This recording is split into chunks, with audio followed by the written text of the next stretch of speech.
What are the benefits of learning English? Benefits of learning English. English ಕಲಿಯೋದ್ರಿಂದ ಏನೆಲ್ಲ benefits ಇದೆ ಈಗ present century ಇದೆ, ಪ್ರೆಸೆಂಟ್ 2021 ಎಕ್ಸಾಕ್ಟ್ಲಿ ಹೌದು. ಸೊ ಈಗ ನೀವು ಏನಾದ್ರು ಜಾಬ್ ತಗೋಬೇಕು ಅಂತಂದ್ರೆ ಇಂಟರ್ವ್ಯೂಸ್ ಕಂಡಕ್ಟ್ ಮಾಡ್ತಾರಲ್ಲ, ಯು ಟೆಲ್ ಮಿ ಯಾವ್ದಾದ್ರು ಜಾಬ್ ಇಂಟರ್ವ್ಯೂ ಇದ್ದಲ್ಲೇ ಕೊಡ್ತಾ ಇದ್ದಾರೆ ಈಗ? ಇಲ್ಲ ಅಲ್ವಾ? ಪ್ರತಿಯೊಂದು ಜಾಬ್ ನಾವು ಇಂಟರ್ವ್ಯೂ ಕೊಡ್ತಾ ಇರಬೇಕು. ಸೊ ಇಂಟರ್ವ್ಯೂನ ಫೇಸ್ ಮಾಡ್ಬೇಕಾದ್ರೆ ನೀವು ಇಂಗ್ಲೀಷಲ್ಲಿ ಕಮ್ಯುನಿಕೇಟ್ ಮಾಡ್ತಾರೆ. ಸೊ ಇಂಗ್ಲೀಷಲ್ಲೇ ಹೇಳೋದಕ್ಕೆ ಜಾಬ್ ಎಲ್ಲೂ ಕೂಡ ಯೂಸ್ ಆಗುತ್ತೆ ಇಂಟರ್ವ್ಯೂ ಫೇಸಲ್ಲಿ. Next very good. ಸೊ ಇವೇನಾದ್ರು ಅಬ್ರಾಡಿಗೆ ಹೋಗ್ತಾ ಇದ್ರ ಅಂತಂದ್ರೆ, ಔಟ್ ಆಫ್ ಕಂಟ್ರಿ ಅಥವಾ ಅಬ್ರಾಡಿಗೆ ಹೋಗ್ತಾ ಇದ್ರ ಅಂತಂದ್ರೆ ಅಲ್ಲಿ ಕೂಡ ಯೂಸ್ ಆಗುತ್ತೆ. ಎಸ್ ಪ್ಲೀಸ್ ಕಮ್ಮಿ. ಓಕೆ, ಅಬ್ರಾಡಿಗೆ ಹೋಗ್ತಾರೆ ಅಂತಂದ್ರೆ ಕಮ್ಯುನಿಕೇಶನ್ ಅದು ಇಂಗ್ಲೀಷ್ ಇಂಪಾರ್ಟೆಂಟ್ ಆಗುತ್ತೆ, ಲರ್ನಿಂಗ್ ಇಂಗ್ಲೀಷ್.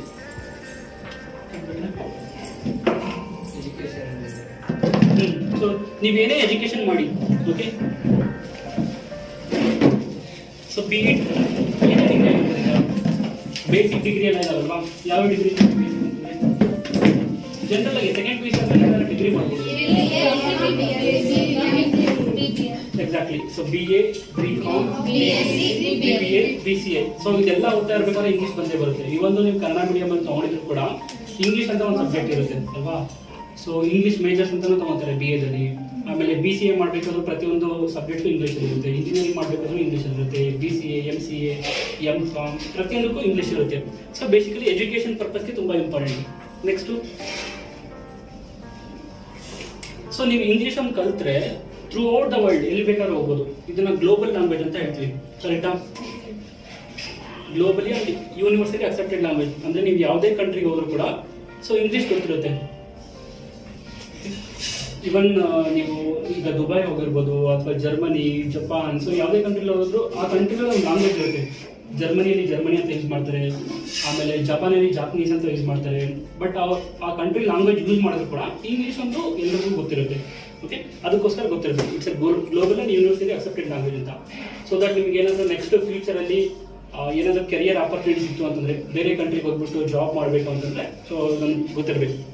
ಓಕೆ, ಇನ್ನೊಂದು ಐಲೆಟ್ಸ್ ಅಂತ ಒಂದು ಎಕ್ಸಾಮ್ ಇದೆ, ಕೇಳಿದ್ರೆ ಯಾರಾದರೂ ನಿಮ್ಮ ಸೀನಿಯರ್ಸ್ ಯಾರಾದರೂ ಬರೀತಾ ಇರ್ತಾರಲ್ವಾ?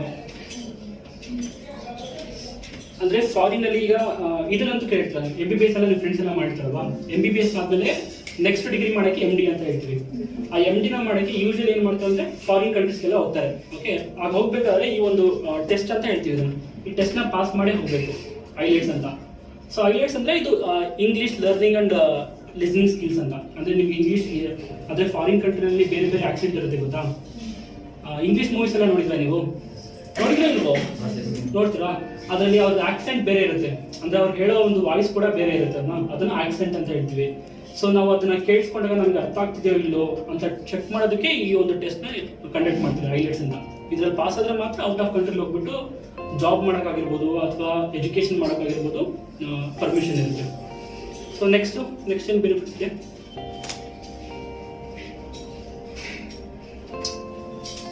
ಅಷ್ಟೇನಾ? ಓಕೆ, ನಾಲೆಡ್ಜ್ ಇಂಪ್ರೂವ್ ಆಗುತ್ತೆ. ಅಥವಾ ನೀವು ಏನೇ ಒಂದು ನಾಲೆಡ್ಜ್ನ ಅಕ್ವೈರ್ ಮಾಡ್ಕೋಬೇಕು ಅಂತಂದ್ರೂ ಕೂಡ ಗೂಗಲಲ್ಲಿ ಇಂಗ್ಲೀಷಲ್ಲಿ ನೀವು ಟೈಪ್ ಮಾಡ್ತೀರಾ, ಸೊ ಪ್ರತಿಯೊಂದು ನಾಲೆಡ್ಜ್ ಸಿಕ್ಕಾಗುತ್ತೆ. ಅದು ಬಿಟ್ಟರೆ ಅಥವಾ ನೀವು ಎಕ್ಸ್ಟೆಂಡ್ ಫ್ಯೂಚರಲ್ಲಿ ಬಿಸ್ನೆಸ್ ಮಾಡಬೇಕು ಅಂತ ಅಂದ್ಕೊಳ್ಳಿ. Okay, any business for that matter. ಆ ಬಿಸ್ನೆಸ್ ಐಡಿಯಾಸ್ನ ನೀವು ಇನ್ನೊಬ್ರಿಗೆ ಹೇಳೋದಕ್ಕೆ, ಆ ಬಿಸ್ನೆಸ್ನ ನೀವು ಎಕ್ಸ್ಪ್ಯಾಂಡ್ ಮಾಡೋದಕ್ಕೆ, ಸೊ ಕಮ್ಯುನಿಕೇಟ್ ಮಾಡಬೇಕಲ್ವಾ, ಆಗಲೂ ಕೂಡ ಇಂಗ್ಲೀಷ್ ಯೂಸ್ ಮಾಡ್ತಾರೆ ಅಲ್ವಾ? ಬಿಸ್ನೆಸ್ನ ಇಂಪ್ರೂವ್ಮೆಂಟ್ ಮಾಡ್ಕೊಳಕ್ಕೆ ಅಥವಾ ಎಕ್ಸ್ಪ್ಯಾಂಡ್ ಮಾಡೋಕ್ಕೆ ಮತ್ತೆಲ್ಲ ಯೂಸ್ ಮಾಡ್ತೀವಿ.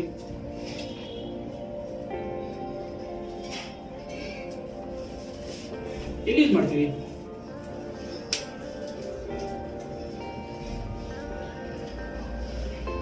ಗೊತ್ತಿಲ್ವಾ? ಇಷ್ಟೇ ನಮ್ಗೆ ಗೀತಾ ಲಿಸ್ಟು. ಓಕೆ, ಸೊ ಇನ್ನೂ ತುಂಬ ಇದೆ. ಎಕ್ಸಾಂಪಲ್ ಹೇಳೋದಾದ್ರೆ ನೆಕ್ಸ್ಟ್ ಏನಾದರೂ ಕೋಚಿಂಗ್ ಅಥವಾ ಏನಾದರೂ ನೀವು ಗೌರ್ಮೆಂಟ್ ಎಕ್ಸಾಮ್ ಅಂತಂದ್ರಲ್ವಾ, ಗೌರ್ಮೆಂಟ್ ಎಕ್ಸಾಮ್ ಕೋಚಿಂಗ್ ತೊಗೋಬೇಕು ಅಂತಂದ್ರೆ ಆಗ ಇಂಗ್ಲೀಷಲ್ಲೂ ಕೂಡ ಬರೀಬೋದು. ಈಗ ರೀಜನಲ್ ಲ್ಯಾಂಗ್ವೇಜಲ್ಲೂ ತಂದಿದ್ದಾರೆ, ಕನ್ನಡದಲ್ಲೂ ಬರೀಬೋದು ಅಂತ. ಸೊ ಕೋಚಿಂಗ್ ಸೆಂಟ್ರಲ್ಲೆಲ್ಲ ಇಂಗ್ಲೀಷ್ ಯೂಸ್ ಮಾಡ್ತಾರೆ ಅಲ್ವಾ? ಕೋಚಿಂಗ್ ಸೆಂಟರ್ ಆಗಿರ್ಬೋದು, ಅಥವಾ ನೀವು ಯಾವ್ದಾದ್ರು ಒಂದು ಲರ್ನಿಂಗ್ ಆ್ಯಪ್ ಅಂತ ಹೇಳ್ತೀವಿ, ನೀವೇನಾದರೂ ಅನ್ ಅಕಾಡೆಮಿ ಅಥವಾ ಬೈಜೂಸಲ್ಲೆಲ್ಲ ಕ್ಲಾಸಸ್ ಕೇಳಬೇಕಂದ್ರೆ ಕೂಡ ಅದರಲ್ಲೂ ಕೂಡ ಇಂಗ್ಲೀಷ್ ಇರುತ್ತೆ. ಲರ್ನಿಂಗ್ ಆ್ಯಪ್ನಲ್ಲಿ ಯೂಸ್ ಮಾಡ್ತಾರೆ, ನೆಕ್ಸ್ಟ್ ಯೂಸ್ ಮಾಡ್ತಾರೆ. ಸೊ ಸಿಂಪಲ್ ಆಗಿ ಒಂದು ಲೈನ್ ಹೇಳಬೇಕು ಅಂದರೆ, ಸೊ ಬೀಟ್ ಎನಿ ಎಜುಕೇಷನ್ ಅಥವಾ ಬೀಟ್ ಎನಿ ಜಾಬ್ ಅಥವಾ ಬೀಟ್ ಎನಿ ಬಿಸ್ನೆಸ್ ನೀವು ಮಾಡಬೇಕು ಅಂತಂದ್ರೂ ಕೂಡ ಸೊ ನಿಮಗೆ ಬೇಸಿಕ್ ನಾಲೆಡ್ಜ್ ಗೊತ್ತಿರಬೇಕು ಇಂಗ್ಲೀಷ್ ಬಗ್ಗೆ. ಓಕೆ, ಸೊ ದಟ್ ನೀವು ಕಮ್ಯುನಿಕೇಟ್ ಮಾಡೋಕ್ಕೆ ಈಸಿ ಆಗುತ್ತೆ. ನಿಮ್ಮ ಒಂದು ಐಡಿಯಾನ, ನಿಮ್ಮ ಒಂದು ನಾಲೆಡ್ಜ್ನ ಈಸಿಲಿ ನೀವು ಇನ್ನೊಬ್ಬರಿಗೆ ಕನ್ವಿನ್ಸ್ ಮಾಡ್ಬೋದು. ಅದರಿಂದ ಸೊ ನಿಮ್ಮ ಪ್ರೊಫೆಷನಲ್ ಲೈಫ್ ಅಂತ ಹೇಳಿ ವರ್ಕ್ ಲೈಫ್ ಅಂತ ಹೇಳ್ತೀವಲ್ಲ, ಅದನ್ನ ಪ್ರೊಫೆಷನಲ್ ಲೈಫ್ ಅಂತ ಹೇಳ್ತೀವಿ. ನಿಮ್ಮ ಪ್ರೊಫೆಷನಲ್ ಲೈಫಲ್ಲೂ ಮತ್ತು ನಿಮ್ಮ ಪರ್ಸನಲ್ ಲೈಫಲ್ಲೂ ಸಕ್ಸೀಡ್ ಆಗೋದಕ್ಕೆ ತುಂಬ ಹೆಲ್ಪ್ಫುಲ್ ಮಾಡುತ್ತೆ. ಓಕೆನಾ? ಇಷ್ಟು ಅರ್ಥ ಆಯ್ತಾ ಈಗ?